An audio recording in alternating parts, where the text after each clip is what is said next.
जय श्री राम दोस्तों, स्वागत है आप सभी का सनातन धर्म यात्रा में। दोस्तों, पिछले वीडियो में आपने मनुस्मृति के तृतीय अध्याय के 230 श्लोकों को सुना और समझा। अब आइए चलते हैं मनुस्मृति के तृतीय अध्याय के 231वें श्लोक से लेकर 250वें श्लोक तक और आज इन श्लोकों को सुनने और समझने का प्रयास करेंगे। तो आइए चलते हैं 231वें श्लोक पर। इसमें लिखा है, यदि द्रोचेत विप्रेभ्य अस्त तत् दद्याद मत्सरः ब्रह्मोदास्य कथा कुर्यात पितृण मेत दीप्ति शमः। अर्थात विप्रेभ्य यत् यत् रोचेत, ब्राह्मणों को जो जो वस्तु रुचिकर लगे, तत् तत् अमत्सरः दद्यात, यजमान उस वस्तु को दुख रहित होकर दे दे। च तथा ब्रह्मोद्या कथा कुर्यात, परमात्मा संबंधी चर्चाएं और कथाएं करें। एतत् पितृणाम इप्सि तम, यह सब पितरों को अच्छा लगता है। उसके बाद 232वां श्लोक है। इसमें लिखा है, स्वाध्यायम आवेत्ति प्रिय धर्मशास्त्राणि चैव हि आख्यानिनी हाशा पुराणानि खिलानि चः।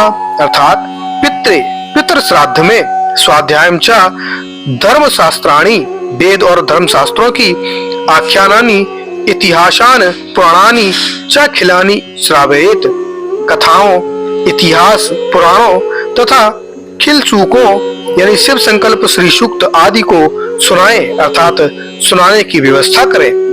उसके बाद 233वां श्लोक है। इसमें लिखा है, हरवेत ब्रह्मणो संतुष्टो भोजेश्य सनेशन है अनाथेशांकृष्टान गुणेश्य परिचोदयेत। अर्थात तुष्ट ब्रह्मणान हर्षयेत, स्वयं प्रसन्न होता हुआ ब्राह्मणों को भी प्रसन्न करे। चा और सने सने भोजयेत, धीरे धीरे शांति पूर्वक खिलावे, अर्थात उतावलापन या शीघ्रता न करे। अन्याध्ययन चा गुणे, भोज्यान्य के नाम से और उसके गुणों को कहकर एतान असकृत परिचोदयेत, इन ब्राह्मणों से बार बार आग्रह करे। उसके बाद 234वां श्लोक है। इसमें लिखा है, व्रतस्तमपि दोहित्रम श्राद्धेत्नेन भोजयेत कुतम चासने दद्याश्चैव विकिरमेन महीम। अर्थात व्रतस्थम अपि दोहित्रम, यदि ब्रह्मचारी हो तो देवते को भी यत्नेन श्राद्धे भोजयेत, यत्न पूर्वक श्राद्ध में जिमावे। चा और आसने कुतम दध्यात, बैठने के लिए नेपाली कंबल दे, तथा मही तिले बिकिरेत, उस स्थान पर तिल बिखेर दे। उसके बाद 235वां श्लोक है। इसमें लिखा है, त्रीणि श्राद्धे पवित्राणि दोहित्रा कोपोपस्थिता त्रीणि चात्र प्रशंसन्ति शौचमक्यो क्रोध दत्यम राम। अर्थात श्राद्धे श्राद्ध कर्म में दोहित्र को तपा तिलहा त्रीणि पवित्राणि, देवता, नेपाली कमल और तिल ये तीन पवित्र माने हैं। चा और अत्र इस श्राद्ध में शौचम अक्रोधम अत्वराम त्रीणि प्रशंसति, पवित्रता रखना, क्रोध न करना, जल्दबाजी न करना, इन तीन बातों की प्रशंसा होती है। उसके बाद 236वां श्लोक है। इसमें लिखा है, अतिपुष्टम सर्वमन्नम स्याद भुंजीरस्ते च भाग्यतः न जातो जातयो ब्रूयाद्रो पृष्ठा हविर्गुणान। अर्थात सर्वम अन्नम अयुष्णम स्यात्, सब भोज्यान्न अत्यंत गर्म हो। चा और ते भाग्यता भुंजीरन, ये ब्राह्मण मौन होकर भोजन करें। द्विजातया, खाने वाले ब्राह्मण दाता पृष्ठा, श्राद्ध दाता के पूछने पर भी हविर गुणा न ब्रूयु, भोज्यान्न के गुणों का वर्णन न करें। उसके बाद 237वां श्लोक है। इसमें लिखा है, पितरों को कौन सा अन्न प्राप्त नहीं होता। इसमें लिखा है, याब दुषणम भव्यंतम याद्य दशंति भाग्यतः पितरस्तानि दशंति यावनोक्ता हविर्गुणः।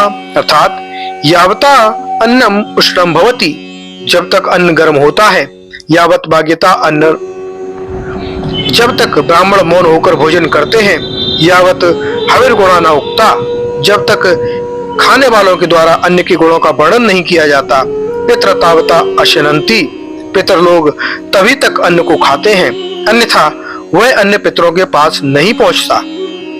उसके बाद 238वां श्लोक है। इसमें लिखा है, यद्युदिष्टा शिरः भुंक्ते तद भुंक्ते दक्षिणा मुखा सोपान कश्य यद भुंक्ते तद्वराचांसी भुंक्ते। अर्थात यदि बेष्टि शिरा भुंक्ते, जो सिर पर पगड़ी आदि बांधकर भोजन करता है, यदि दक्षिण मुखा भुंक्ते, जो श्राद्ध के भोजन को दक्षिण की ओर मुख करके खाता है। यति शोपांग तफुंकते, जो जूतों सहित भोजन करता है। तत्वे राक्षांसी भुंकते, उस अन्न को निश्चय से राक्षस खाते हैं, अर्थात वह पितरों के पास नहीं पहुंचता। तो उसके बाद 239वां श्लोक है। इसमें लिखा है श्राद्ध जमाने समय सावधानियां। इसमें लिखा है चांडालस्य बरहस्य कुकुट इव श्व तथैव चः रजस्वलाचा षडस्य नेच्छरेण शनतो द्विजान, अर्थात चांडालः बरह कुक्कुट श्व राजस्वला च षष्ठः। चांडाल शुअर मुर्गा रजस्वला स्त्री और नपुंसक असनता द्विजान न इच्छरेन, खाते हुए ब्राह्मण को न देखें या न देख पाए। उसके बाद 240वां श्लोक है। इसमें लिखा है होमे प्रदाने भोज्ये च यदि मेरे विच्यते दैवे कर्मणि पित्रेवा तद गच्छत यथा तथम, अर्थात दैवे कर्मणि व पित्रे, देव कर्म अथवा श्राद्ध कर्म में, होमे प्रदाने च भोज्ये हवन करने में, दान देने में और श्राद्ध खिलाने में, यदि एवी अविभिचेत, जो वस्तु इनके द्वारा देख ली जाती है, तत् अत्यात्यम गच्छति, वह वस्तु फलहीन हो जाती है, यानी वृथा हो जाती है। उसके बाद 241वां श्लोक है। इसमें लिखा है घ्राणेन शुक्रो हन्ति पश्चातेन कुक्कुटः श्वः तु दृष्टि निपातेन स्पर्शे अनवर्जणः, अर्थात सुकर घ्राणेन, सुअर सूंघने से, कुक्कुटा पश्चातेन, मुर्गा पंख की हवा से, एवं दृष्टि निपातेन, कुत्ता देखने से, अवर्ण वर्ज स्पर्शनेन, निम्न वर्ण से उत्पन्न शूद्र स्पर्श करने से, हंति, श्राद्ध की वस्तु को फलहीन कर देता है। उसके बाद 242वां श्लोक है। इसमें लिखा है खंजो वा यदि वा काणो धातु प्रेष्यो अपि वा भवेत हीनाक्ति रिक्ति गात्रो वा तमप्यनेत पुनः, अर्थात खंजा, लंगड़ा, यदि वा काणा, अथवा यदि कोई काणा व्यक्ति धातु प्रेष्य अपि भवेत, चाहे कोई श्राद्ध दाता का नौकर हो, व अथवा हीन अति रिक्त गात्र, छोटे या बड़े अथवा कम या अधिक अंगों वाला व्यक्ति श्राद्ध पर आ जाए तो पुनः तम अपि अपनयेत, उसे भी वहां से दूर हटाते। उसके बाद 243वां श्लोक है।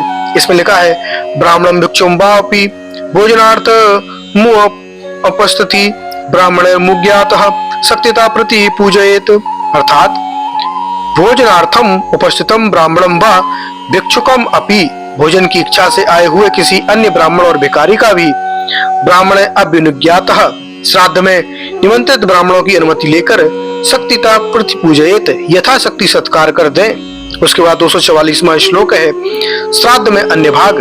इसमें लिखा है सार्वभौमिक मन्यध्यम शनिया लापाभ्य बारिणः समुद्र देत भुक्त बतामग्रथो विक्रन भुवि, अर्थात सार्वभौमिकम अन्याध्यम, सब प्रकार के भोज्यान्न को सन्य लेकर, बारिणा आपलाभ्य, पानी से सानकर या उस पर पानी की छींटे देकर, भुक्तवताम अग्रतः, भोजन कर चुके ब्राह्मणों के सामने, भूमि विकीरण, धरती पर बिखेरता हुआ, समुसृजेत, छोड़ देवे।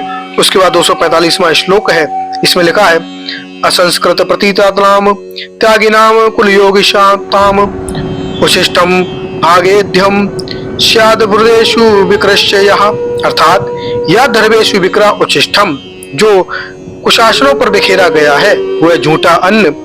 असंस्कृत प्रतीत नाम, मरने पर जिन बच्चों को अग्नि संस्कार नहीं किया उन बालकों का, तथा कुलयोषिताम त्यागी नाम, कुल स्त्रियों का त्याग करने वालों का भागदेयम, भाग होता है। उसके बाद 246वां श्लोक है। इसमें लिखा है उच्छेषणम भूमिगत मजिहास्य शशस्य चाह दास वर्गस्य तत्पश्ये भागधेयम प्रचक्षते, अर्थात पितृय, पितृ श्राद्ध में भूमिगतम उच्छेषणम, भूमि पर गिरा हुआ झूठा अन्न, अजिहास्य चा असठस्य दास वर्गस्य, कुटिलता रहित और धूर्ता रहित दास वर्ग का भागधेयम प्रचक्षते, भाग कहा जाता है। उसके बाद 247वां श्लोक है पिंडदान संबंधी विधान। इसमें लिखा है अस पिंड क्रियाकरम द्विजाते संस्थित्यतु श्रद्धेम भोजे छांद्रम पिंडमेकम तु निवर्पयेत, अर्थात आस पिंड क्रिया संस्थितस्य तु द्विजाते, सपिंडीकरण क्रिया पर्यंत मरे हुए द्विजाति का तो अदैव श्राद्ध भोजेत, देव कर्म के ब्राह्मणों से रहित श्राद्ध करना चाहिए।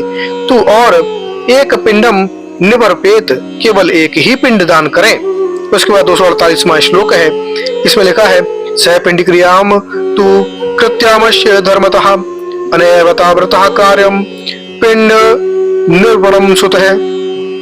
अर्थात धर्मानुसार अस्य इस व्यक्ति की सहपिंड क्रियायाम कृत्याम तू, सहपिंडीकरण क्रिया करने पर तो स्वतः पुत्रों को चाहिए कि वे अन्य एव आवृतः, इसी संपूर्ण रीत के अनुसार पिंड निर्वणम कार्यम, पिंड दान करें। उसके बाद 249वां श्लोक है, इसमें लिखा है श्राद्ध भोजन के बाद की विधियां। इसमें लिखा है श्राद्धम भुक्त्वा यथेष्टम प्रश्लाय प्रयच्छति सामूलो नरकम याति कालसूत्रमा पाकशिरा। अर्थात यह जो ब्राह्मण श्राद्धम भुक्त्वा, श्राद्ध में जीमकर उच्छिष्टम प्रश्लाय प्रयच्छति, झूठा भोजन शूद्र को देता है, सामूणा वह मूर्ख व्यक्ति अवाक्षिरा, नीचे सिर किए हुए कालसूत्रम नरकम याति, कालसूत्र नामक नरक में जाता है। उसके बाद 250वां श्लोक है, इसमें लिखा है श्राद्ध वृष्टियत्यम तब हरेवपि अधिगच्छति तस्या पुरीशे तस्माशम पितृ तस्य शेरते। अर्थात श्राद्ध भुंक्त्या, श्राद्ध में भोजन करने वाला जो व्यक्ति तत् वृष्टि तल्पम अधिगच्छति, उस दिन शूद्रा स्त्री के साथ रमण करता है तो तस्य पितरा, उसके पितर तस्या पुरीशे, उस शूद्रा की विष्ठा में तत्मासम शेरते, 1 मास तक सोते हैं। तो दोस्तों, ये जानकारी आपको कैसी लगी कृपया कमेंट बॉक्स में अवश्य बताइए। बने रहिए सनातन धर्म यात्रा के साथ और लेते रहिए रोचक एवं धार्मिक जानकारियां प्रमाणों के साथ। धन्यवाद। जय श्री राम।